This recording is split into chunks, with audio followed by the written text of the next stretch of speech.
unbelievable race earlier on today. Jack Perkins, man, there were some movers and shakers in this top 10. Yeah, there was. It was a great race. Shane Van Gisbergen ended up winning from 5th on the grid and put a good move on Jamie Whincup. He actually pressured him into a mistake, locking a tyre, and he got momentum, did a switchback as it's known in the industry, and got him done. So that's a nice little one on the board there for the two new teammates. And we saw Chaz Mostert get up to 3rd. He put a late race move on Fabian Coulthard. And Scott Pye from 10th, Garth Tander from 15th into the top 10. They finished 5th and 6th respectively.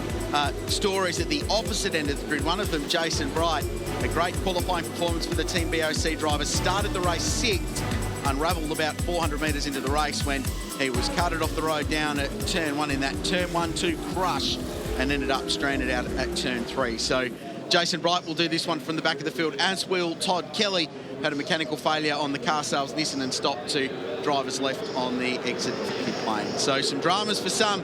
A great race at the front of the field though, but the stewards had a look at some of the incidents in that race and there was an outcome from that.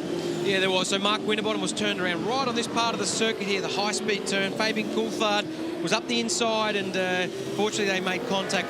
Mark spinning around, lucky not to get cleaned up by some other cars. He ended up finishing 21st where he started this race, but the stewards looked into it, into 2 incidents, including the Jason Bright Scott Pye one at turn 1, and found that no breaches of the rules were discovered. So no penalties for this race, and no doubt there will be happy drivers and upset drivers out of all of that, as is the way. But most of the time, there's only ever one winner in motor racing, isn't there? What did you make of the Van Gisbergen Whincup stoush for the lead?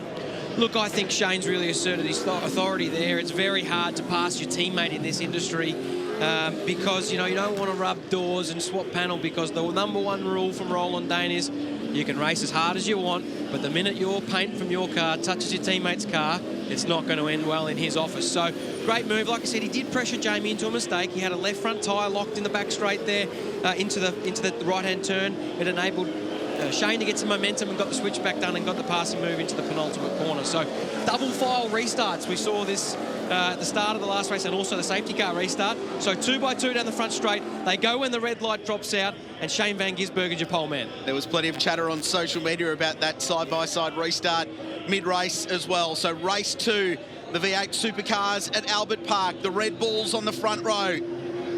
Lights out, and away we go. Good start from Garth Tander and the Holden Racing Team Commodore. Immediately draws alongside and passes Fabian Coulthard. But he's on the outside of the road, and Fabian on a little wet patch there. And down the inside goes Mostert, and cops a hit in the rear bar. And in a replay of what happened at the start of race 1, the Lucas Dumbrell Motorsport Commodore stranded in the grass, but it's 97 in front of 88 with Mostert and everybody else behind. Lowndes looking up the inside of the Holden Racing Team Commodores and works his way through the Caltex Vortex entry. Tricky conditions here. You see a lot of the racetrack still got some surface moisture, generating no grip. Tyres are basically cold. We also saw James Courtney into the back of Garth Tander, which is potentially against the team conduct, but I think someone might have been in the back of James Courtney there. Chaz got a good jump initially off the start, but wasn't able to move forward. He's still in 3rd. We see here Timmy Slade in the Freightliner Commodore just behind Cam Waters. Those rolling starts are really difficult. You heard the wheel spin. As soon as the light goes out, if you jam 650 horsepower through that right foot, it spins the tyres. So Tander got a good start. I suggest he had good drive off the line. And a greasy racetrack too. Contact. Lee Holdsworth, the Preston Hire, Charlie Schwerkolt Racing Commodore down the inside. It's on for the lead with Whincup right up behind Van Gisbergen. SVG said took a bit of a gamble with some tyre pressures which worked for him in that first race. They would have taken some knowledge out of that, transferred that to his teammate's car. So there should, in theory, be nothing between them. The two Fords hunting them down. Craig Lowndes, meanwhile, looking for a move on Scott Pye and gets it done. CL had a heck of a race early on today. He was passed a lot of cars as Tander does the same on Scotty Pye, but he ended up in the same position where he started. He was the only driver in the top 10 to maintain his starting position. It's a weird old race for the most experienced driver on the grid. And look at this, it's on for young and old here. See, Garth Tander will not give an inch in motor racing. He saw that Lowndes got past Scott Pye. He knew Pye didn't have the momentum and got the job done. And now look at them all pouncing on Scotty Pye down the front straight. Cam Waters drives around in the Monster Falcon. Pro Drive Racing Australia. Scott McLaughlin in the game here as well. Oh, Scott Pye. And off and into the gravel, and got to keep the momentum up. He was on the inside of the racetrack. There was a little bit of moisture there, and he locked the left front as soon as he touched the brake pedal. And basically, you're a passenger from there when you can't pull up the car. It's the same moisture that Fabian Coulthard got. He was in the middle of the road as they went down to turn 1 on the race start. Here's the battle for the lead now. Shane Van Gisbergen under a bit of pressure. Both the Fords of Chaz Mostert and Fabian Coulthard have caught right up to the back of the Red Bull Commodores. And Chaz with the lights on, he means business. Gee, it's been feisty today, hasn't it? Great racing across the board. Porsche Carrera Cup, V8 Supercar. Bring you all the races over the course of the weekend on 10 and 10 HD. In the meantime, it's Van Gisbergen who, with his 5th victory, equalled Craig Lowndes and Jason Bright on the all-time winners list here at Albert Park. 6th win with time with one of the all-time greats in Mark Scaife. But he's got 12 laps to hold out. Very, very competitive pack, including Chaz Mostert, who's had great form at this venue. Quartet of second places behind his teammate here last year, Pro Drive Racing Australia. This is where it's going to happen, Krause. Down here, this is where Shane was able to put a bit of pressure on Jamie. They come out of the high-speed turns, and then if you have one little slide where the wet AstroTurf is, you can lose position down here, and it's a great finish to what is an awesome racetrack. Lowndes, meanwhile, hunting these 4 down in P5. So he's catching them quite quickly as they squabble over the race lead. A lot of the confidence from the drivers comes from the soft tyres. It really gives you a much better feel inside the car, a lot more forgiveness when you want to throw it down the inside. I think that's why we saw and are seeing such good races here. Yeah, it's a good point, Jacko. Really obvious to me in that last race, drivers racing to the end of it, and I think it's a good message to the administrators of V8 Supercars. Soft tyres are a good option. One of the critical things going on here is tyre pressure management, because they got to run 12 laps earlier in the day. We've had varying temperature over the course of the weekend. Very, very difficult to get the tyre pressures right. And remember, a pound or two either way could put you out of the picture. Lowndes, thanks, Lyco. That time round, Craig Lowndes more than half a second quicker than the leaders. Now, this is Scott Pye down the inside of the Monster Falcon. It came off the white line. It wasn't wet there, but the white line would have had a little bit of moisture there, and as soon as he chucked the brakes on, it was a left front lock. Replay at the start. Look at Tan, a great jump there, right of screen on the left-hand side of the track. Like I said, as soon as the light goes out, you'd have your left foot on the brake pedal and you jump down on the throttle pedal, but they still spin the wheels. They've got so much horsepower, these cars, and not a lot of traction. What happened to that Lucas Dumbrell car? That was Andre Heimgartner, the young Kiwi. That was a case of 4 into 1, doesn't work. David Reynolds? Yeah, David Reynolds into the side of Blanchard, Blanchard into the side of Heimgartner, and one of them couldn't make it through, and that was Andre, so he's at the rear of the field. He's had a really solid weekend. Andre Heimgartner actually out-qualified the Clipsal 500 winner Nick Percat by 0.5 of a second. The 2 LDM cars beat Percat in race 1. Nick we saw off the road, of course, earlier in that motor race. This time the roles reversed for the 2 competitors from LDM, smallest team in pit lane, but big achievers in the opening round of the championship. It's a good point you touch on, Krause, and it's something we've familiarised with Formula 1 quite a lot, where we compare teammates, and it's becoming more and more apparent in V8 Supercars that the first comparison is against the teammate. And we see now, speaking of teammates, Red Bull Racing have bolted on a 3rd car as part of the Triple Eight stable, and Lowndes, who's running fastest on the track in 5th, but a spirited battle up ahead with Chaz really working over the back of Jamie Wink. He got a great run through turn 14 and almost rattled the rear bar of car 88. So he's in this on the run down to turn 1. And you mentioned Craig Lowndes. Last 2 laps in a row, he's been the fastest driver on the racetrack. He's catching this battle. Meanwhile, it's allowed Shane Van Gisbergen to pull away. 1.2 seconds now, the leader's margin, and that's happened in half a lap. Yeah. They were locked together around the back of the circuit. To watch Mostert as they run up the braking zone at turn 3. But Whincup too good, too controlled.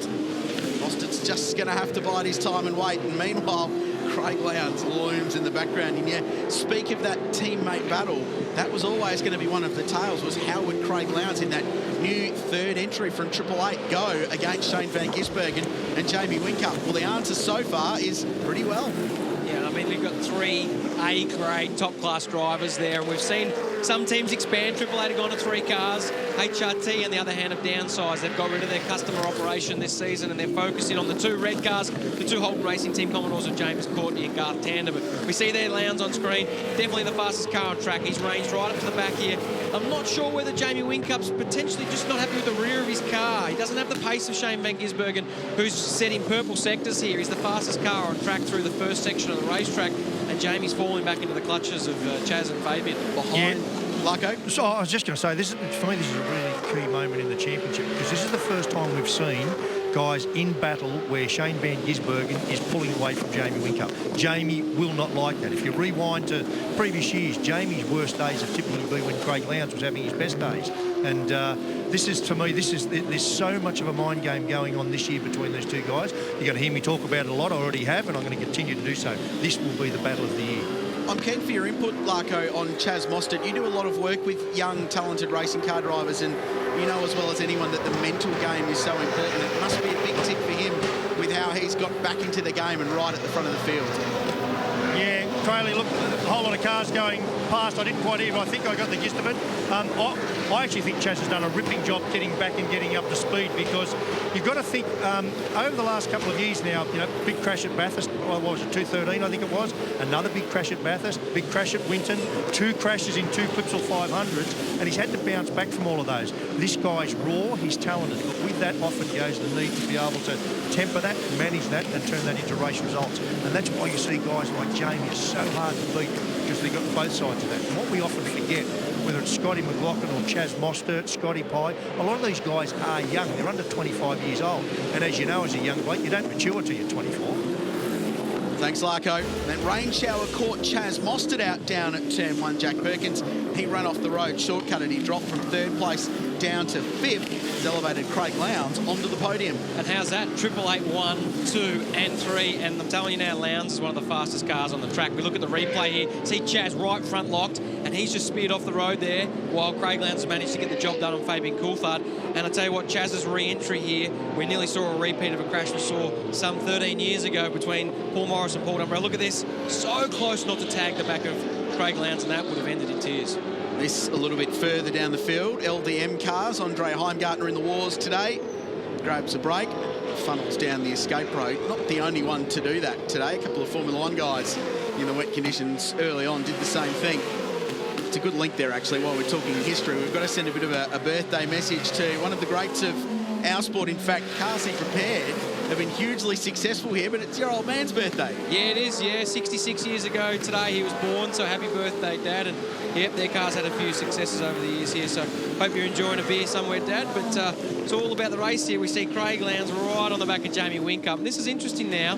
Different paint schemes on the cars, but still teammates. And I think Craig has the pace here over Jamie. I think he's got Shane's pace out in front. Russell Ingall in what was then a Castrol Perkins Commodore, the only driver to clean sweep 2 rounds here at Albert Park in the V8 Supercars 20-year history at this venue. So a lot of success. 97, early days of the sport here. The early days of the Australian Grand Prix in Melbourne. There's Van Gisbergen.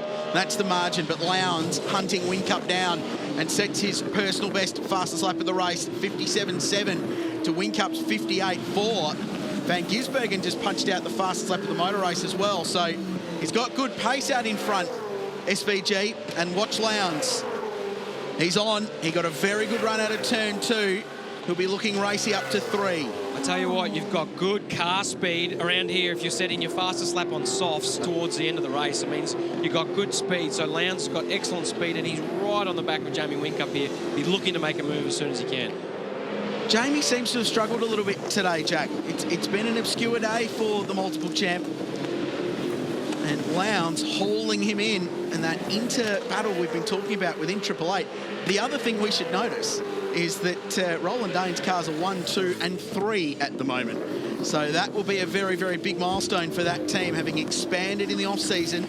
Yeah, and the other attribute they got there, Richard, is that one of the really smart guys in our pit lane, we're talking about him a lot, little Frenchman called Ludo Lacroix, who we can't understand on the radio when he talks, but I can tell you he's a very, very bright boy. So as a result of Craig Lowndes moving to the garage next door, which I thought that's going to be good, he'll get away from the intensity of the Red Bull battle, which he likes, and that'll kind of work for him. But he's dragged Ludo along as his race engineer. So whilst Craig may not understand what he's saying on the radio all the time, he will have an impact over the influence of the performance of all 3 cars. So that's going to be an asset for him this year. Teammates making a move here. James Courtney up the inside of Garth Tander, and right at the last stage had a bit of rear brake lock, and Garth's just let him know he wasn't too happy about it, and now they are racing incredibly hard. I'm sure if you had a shot of Adrian Burgess right now, the heart rate would be right up. Spirited racing, giving each other a bit of racing room there. And now the big benefactor could be Scotty McLaughlin. He's right on the back of JC. Don't let anyone tell you that this no points malarkey doesn't mean anything, because they are racing very, very hard. Teammates rubbing door mirrors. The final complex turns 15 and 16. Scott McLaughlin fancies himself there. That's Adrian Burgess watching on the Holden Racing Team garage. Big year for that outfit. Bit of success last season, including fantastic win on the streets of the Gold Coast by my co-commentator, sharing with James Courtney. This is a good scrap, 6th and 7th. You get the feeling McLaughlin might pop out in front of both of these by the end of the race if they continue on the way they are.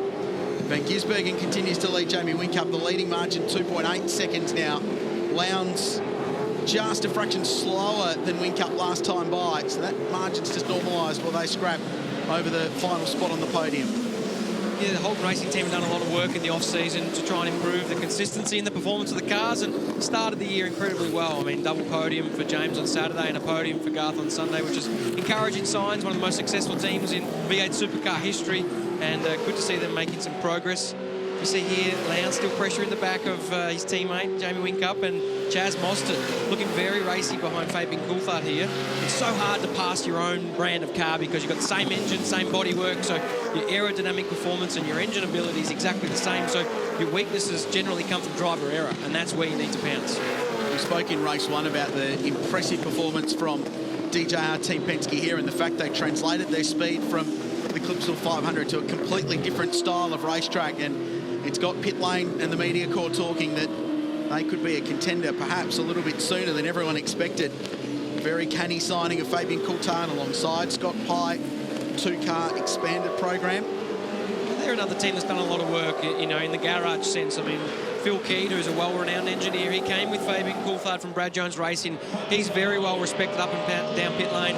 And Scott Pye's engineer is actually Adam DeBore, who was Chaz Mostert's engineer for the last 2 years. We look now, Craig Lowndes looking up the inside, thought wiser off it because I think A, they're teammates, and B, there was a little bit of moisture down there on the inside, so he didn't want to have that one end up with 2 cars in a gravel trap. It's so good to see the best drivers in the category going at it like this. Craig Lowndes, one of the greats of all time, on Jamie Whincup. Looks again at turn 3, and Jamie, as good as he is, just covering off. This is the hardest position to be in as a race car driver in Craig Lowndes' shoes. You've got, you know, massive amount of car speed over the car in front, but to get the job done when you've got 2 world-class drivers on the limit, it means you need to leave the limit to get the job done, and especially when your teammate don't want to put a mark on that other car. Well, echo a thought that Larko made early on, that the move to the soft tyre for this year, 4 sets of the Dunlop soft compound tyre compared to the hards we ran last year. It's really invigorated the racing here at the Grand Prix. It's been spectacular, both races. The weather has probably assisted a little bit, but it has been fantastic, and the fight continues between the teammates at 888 Racing Australia. The fight for best forward in 4th and 5th continues between Coulthard and Mostert. Tanner and Courtney still squabbling over 6th and 7th. Behind them is Scott McLaughlin, first of the Volvos. Then Tim Slade up to 9th place, which is a very impressive performance by Tim Slade, given where he qualified in 18th place, worked his way up to 12th in race 1. So that mirrors the pace that we saw from Brad Jones, Commodore of Jason Bright in quali. Tanner's still holding on here, by the way.